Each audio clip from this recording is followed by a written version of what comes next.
নমস্কার বন্ধুরা, আজকে আমি বানাতে চলেছি পটল চিংড়ি। হোটেল বা বিয়ে বাড়ির স্টাইলে পটল চিংড়ি খুব টেস্টি হয়। এই চিংড়ি মাছ অফ ক্যামেরা আমি ভেজে নিয়েছি। আর যে যে উপকরণ লাগবে বা টেস্টি হওয়ার ব্যাপারটা, সেটা হচ্ছে আমি 2টো তেজপাতা, 4টে এলাচ, শুকনো লঙ্কা, জিরে আর কসুরি মেথি, একটু চিনি, একটা হলুদ, কাশ্মীরি লঙ্কা, ধনে, গোলমরিচ, জিরে মরিচ, মিট মশলা, এগুলো আমি গুঁড়ো উপকরণ। আর বাটা উপকরণ হচ্ছে কাজু, 4 মগজ, পোস্ত বেটে নিয়েছি, 2টো শুকনো লঙ্কা বেটে নিয়েছি, আর এটা হচ্ছে আমার পুদিনা পাতা বেটে নিয়েছি টেস্টি হওয়ার জন্য, রসুন, আদা। এই বাটা উপকরণগুলো দিলে তরকারির স্বাদ অনেক গুণ বেড়ে যায়। আমি এই পেঁয়াজটা মিক্সচারে পেস্ট করে নিয়েছি, টমেটোটাও পেস্ট করে নিয়েছি। এবার ধনে পাতা লাগবে আর একটু নামাবার সময় ঘি লাগবে। আমি রান্নার পর্বে যাচ্ছি। এই তেলটা, পটলগুলো আমি ভেজে নেব।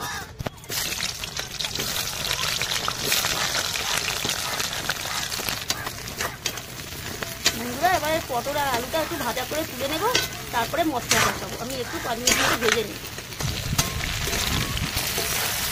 এই বন্ধুরা, আমার নুন হলুদ দিয়ে পটলগুলো ভাজা ভাজা হয়ে গেছে। পটল চিংড়ি বিয়ে বাড়ি লোকটাই একটু ভেজে নিলে টেস্টি হয়। ভেজে তুলে নেব।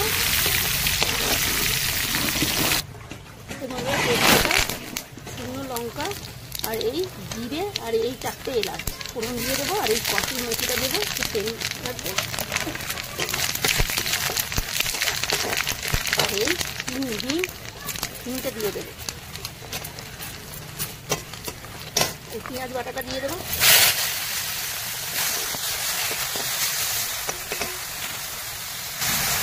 টমেটো পেস্ট,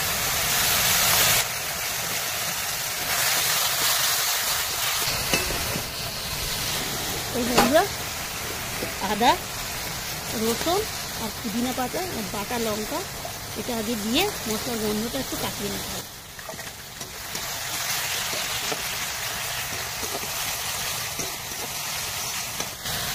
হলুদ গুঁড়ো আর কাশ্মীরি লঙ্কাটা আমি দিয়ে দেবো।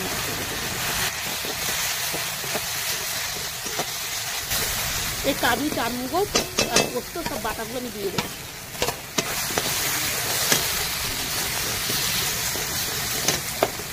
আমি অল্প একটুখানি নুন দেবো, কেন পটলে আমি নুন দিয়েছি।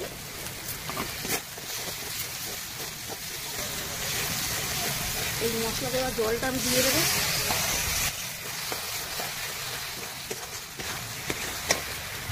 চিনি দেবো মশলার ব্যালেন্সের জন্য।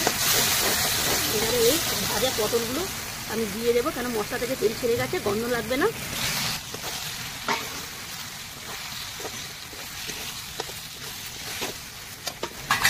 এই বন্ধুরা, ভেজে রাখা চিংড়ি মাছগুলো আমি এতে দিয়ে দেবো, ভালো করে কষিয়ে নেবো। বড় বড় চিংড়ি মাছ ভাত খাওয়া হয়ে যাবে। অমৃত। 4টে কাঁচা লঙ্কা দিয়ে দেবো, একটু কষিয়ে নেবো।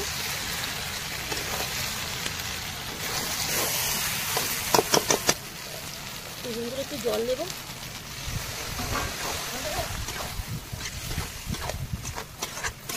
এই জলটা একটু মশলা দিয়েছে, একটু মারিয়ে দেবো, তারপরে ঢাকা দিয়ে দেবো, তারপরে ফাইনালি জল দেবো।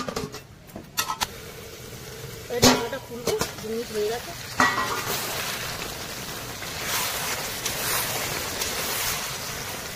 এবারে যে আমার যে গুঁড়ো মশলা, মিট মশলা আছে, জিরে আছে, গোলমরিচ আর ধনে, এগুলো আমি দিয়ে দেবো।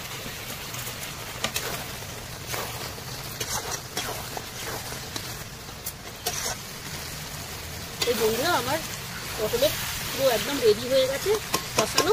এবারে আমি ফাইনালি জল দিয়ে দেবো অল্প করে। সব সিদ্ধ হয়ে গেছে পটল আলু।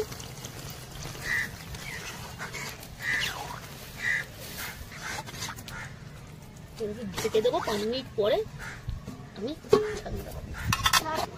এই বন্ধুরা, আমি ঢাকনাটা করবো। রেডি হয়ে গেছে।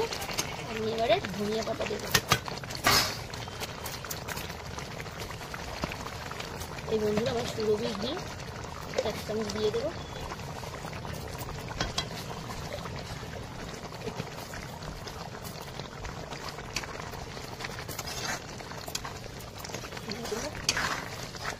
একটুখানি ঢেকে রেখে দেবো, একটু ঘিটা দিয়েছি।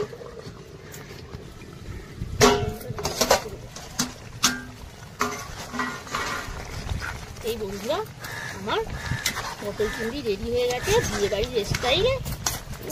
একতলা ভাত খেতে ফুটে হয়ে যাবে। আমি এবার ঢেলে নেবো।